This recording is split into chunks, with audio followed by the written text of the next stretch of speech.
Mga higala, nahibaw ba mo nga adunay pipila ka mga naandan nga routine sa pagpagwapa nga sayop di ay? Atong sayran sa special report ni Irene Minyoza.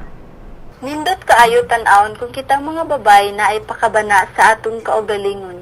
Ilabi na kung pagpagwapa atong hisgutan. Apan kibalo ba muna duna o sa tay mga sayop sa pagpagwapa? Una, matulog nga adunay make-up ug mao kini hinungdan nga mubara ang mga hugaw sa imong panit. Dili kini makaginhawa mauna no nang makaingon sa bugas-bugas sa naong. Ikaduha, ang paglugod sa mga mata kay mao kini ang hinungdan sa pagbaton nimo og mga linya, kunot ug sayab sa bahin sa imong mata. Ikatulo, dili ka dapat mag-testing sa mga make-up sa counter o sa uban pang mga departamento kay wala gyud ka masayod kung si Kimsa o giunsa paggamit kini sa uban.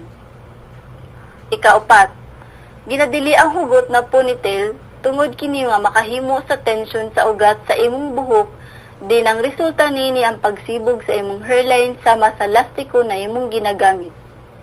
Ikalima, ang sobrang pagbutang og exfoliant na mas delikado kini sa imong panit na mahinungdan sa marka ug sunog sa naong.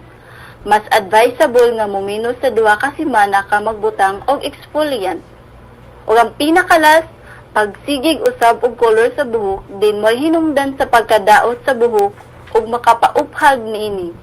Usapod nini expose kaayo sa nagkalain-laing kemikal nga nastagol sa color nga ibutang sa imong buhok.